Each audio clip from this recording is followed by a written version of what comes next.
Hi. நான் சொல்லியிருந்தேன்ல, அப்பா 4 வருஷம் கழிச்சு என்ன பார்க்க வந்தாங்கன்னு. அவங்க வந்து 25 இயர்ஸா ஃபாரின்ல ஒர்க் பண்ணாங்க. ஸோ எல்லாம் முடிச்சுட்டு வந்துட்டாங்க. என் பொண்ணு நேத்து என்ன பண்ணான்னா, எங்க அப்பா வந்து என்ன பார்க்கறதுக்கு நேத்து எர்லி மார்னிங் 6:00க்கே வந்துட்டாங்க. அப்புறம் என் பொண்ணு ஸ்கூல் கிளம்ப ஆரம்பிச்சுட்டா. 7:10க்கு பஸ்ஸு. பாய் தாத்தா, ஹாய் தாத்தான்னு சொல்லிட்டு ஸ்கூலுக்கு போயிட்டா. ஸ்கூலுக்கு போனதுக்கப்புறம் ஃபர்ஸ்ட்டு பீரியட் ஒழுங்கா இருந்திருப்பா போல. செகண்ட் பீரியடில வந்து அவங்க கிளாஸ் மேம் கிட்ட தாத்தா பார்க்கணும் போல இருக்கு. இல்லை தாத்தா என்ன வாங்கிட்டு வந்திருப்பாங்கன்னு தெரியாமல் அவள் திங்க் பண்ணிட்டு இருந்திருக்கா. வீட்டுக்கு எப்படியாவது போகிறதுக்கு ஏதோ பிளான் பண்ணிக்கிறா.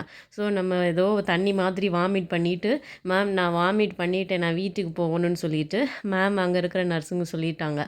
நாங்கள் ஸ்கூல்லேருந்து கால் பண்ணுறாங்க, இந்த மாதிரி உங்கள் பொண்ணுக்கு வந்து ஃபீவர் இருக்குது, சிரப்பெல்லாம் கொடுத்து அனுப்பிச்சிங்களா, வந்து வீட்டுக்கு கூட்டிகிட்டு போங்கன்னு சொல்லிட்டு. நான் திருப்பி ரிப்பீட்டடாக கேட்டுட்ருக்கேன். டெம்பரேச்சர் செக் பண்ணிங்களா கரெக்டாக, காலையில் ஒழுங்காக தான் ஸ்கூலுக்கு வந்தா, இப்போ நீங்கள் வந்து சொல்கிறீங்க எனக்கே உடம்பு சரியில்லை, என்னால் வர முடியாது அப்படின்னு சொல்லிட்டு. எனக்கு ரொம்ப சிக்காக இருக்கேங்க, இப்போதைக்கு என்னால் போகவே முடியலை. அவள் அப்புறம் வர சொல்லிட்டாங்க, ஸ்கூலுக்கு வந்து பிக்கப் பண்ணிவிட்டு கூட்டிகிட்டு போங்கன்னு. நானும் அம்மா அப்பான்னு சொல்லிட்டு நானும் ஸ்வெட்டரை போட்டு கேபை பிடிச்சி ஸ்கூலுக்கு போய் பார்த்தா, அவள் அங்கே அப்பா அம்மானு ஃபேஸை சேஞ்ச் பண்ணிட்டான் எனக்கு உடம்பு சரியில்லாத மாதிரி. அங்கேயே 2 அடி போடாமல் வீட்டில் வந்து அடி போட்டு, வீட்டில் வந்து என்ன ஏதுன்னு கேட்டேன்.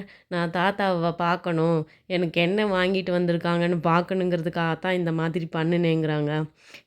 எப்படியெல்லாம் பண்ணுறா பாருங்க. ரொம்ப கஷ்டப்பட்டு போய் கூட்டிகிட்டு வந்தாங்க. உடம்பு சரியில்லாமல் வந்து ஆஃப்டர்நூன் குக் பண்ணி திருப்பி அவங்களுக்கு ஃபுட்டு ப்ரொவைட் பண்ணி ரொம்ப கஷ்டமாக இருந்துச்சு. இந்த மாதிரி பசங்க வந்து உங்கள் குடும்பத்தில் யாராவது பண்ணியிருந்தாங்கன்னா கமெண்ட் பண்ணுங்கள். பசங்க ரொம்ப திங்க் பண்ணாமல் எதாவது சொல்லி பண்ணிடுறாங்க. ஸோ அவங்கள தாத்தா பாட்டி பார்க்கணுங்கிறது ஆசை இருக்கும் போல இருக்குது. ஸோ ஒன்றுமே பண்ண முடியாது. ஸோ நம்ம சோப் பிஸ்னஸ் பண்ணிகிட்ருக்கோம். நம்மக்கிட்ட 13 varieties of gold process soap அவைலபிளாக இருக்குது. எனக்கு உடம்பு சரியில்லாதனால நம்மளுக்கு வீடியோ எடுக்க முடியலை. ஸோ உங்களோட சப்போர்ட்டை எங்களுக்கு கொடுங்க. தேங்க்யூ.